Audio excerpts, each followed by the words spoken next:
All right, let's dive right in.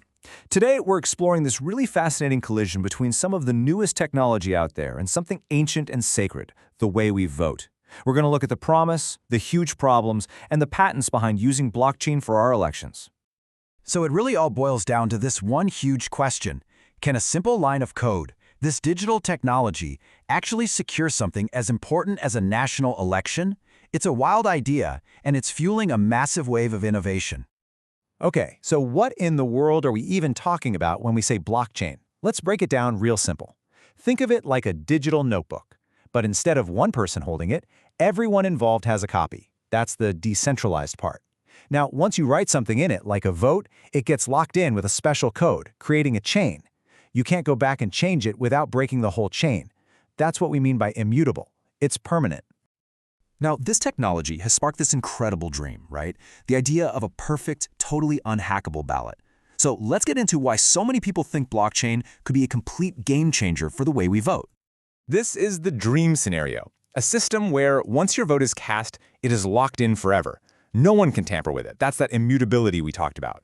And get this, the entire election could be open for the public to audit, so anyone could verify the results. Total transparency. You've also got powerful cryptography acting like a digital bodyguard, making it super secure, and you might even save a ton of money by not needing as many physical polling stations and paper ballots. That's the big promise. But, and this is a huge but, it's not some magic bullet. There are massive hurdles. I mean, can this kind of network really handle millions and millions of people all voting at once? And how on earth do you keep everyone's vote a secret if the records are public? And maybe the biggest question of all, how do you make a system that's easy for everyone to use, even if you're not a tech whiz? These aren't just little bugs to fix. They're fundamental challenges to democracy itself. And you know what happens when there are big problems to solve, right? A race to own the solution. It's kicked off this modern-day gold rush for intellectual property. So let's take a look at who's actually trying to chart this new territory. So where are the hotspots for all this? Well, no surprise, the United States is a major hub. But the European Union and several countries in Asia are right there in the mix. This is a full-on global competition to invent the future of voting. And the folks filing these patents, it's a really diverse group. You've got the established tech giants, of course, pouring tons of money in R&D, but then you have these nimble, scrappy startups trying to shake things up. And you also have universities and research institutions pushing the boundaries of what's even possible. Everybody wants a piece of this. But here's the catch. You can't just have a great idea and get a patent. You have to navigate this incredibly complex legal labyrinth, and believe me, the rules are very, very tricky. Okay, this is the most crucial part to understand. You can't just patent the idea of voting on a blockchain. That's considered an abstract idea, kind of like trying to patent the concept of friendship. To get a patent, you have to show a specific, concrete, technical solution that's a real improvement on what we already have. And this quote from our source material just hits the nail on the head. The pressure is all on the inventor. You have to prove, without a doubt, that you've come up with a new way to solve a very specific technical problem. That's the name of the game. So what's the game plan for these innovators? Well, it's a careful strategy. First, you have to do a ton of homework, searching for what's called prior art to make sure your idea is actually new. Second, when you write your patent, you have to be laser-focused and specific, not vague.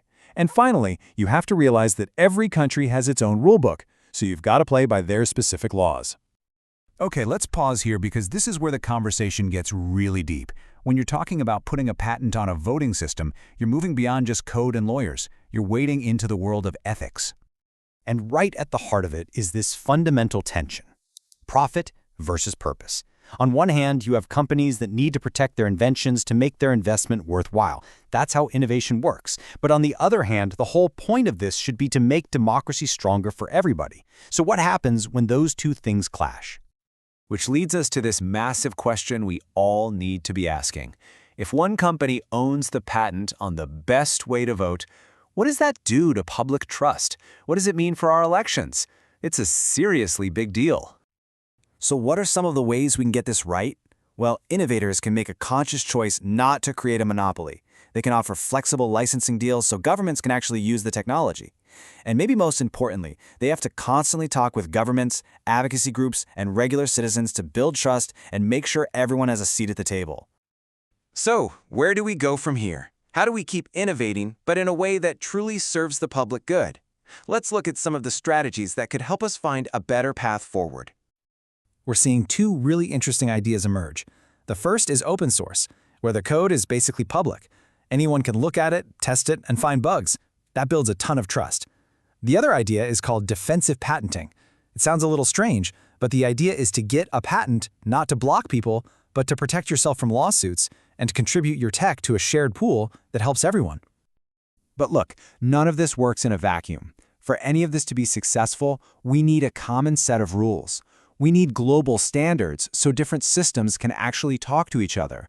We need clear, agreed-upon benchmarks for what secure actually means. And governments need to step up and provide clear regulations to guide all this innovation. Because at the end of the day, after all the talk about code and laws and ethics, it all comes down to one single unifying goal: creating a voting system that is secure, that is accessible, and that is transparent for every last one of us.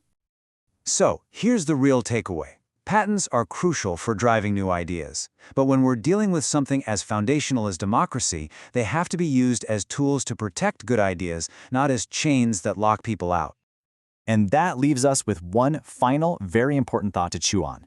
Our system is set up to protect innovators, but it's on all of us, the inventors, the lawmakers, and the citizens, to make sure we build a system that protects democracy itself.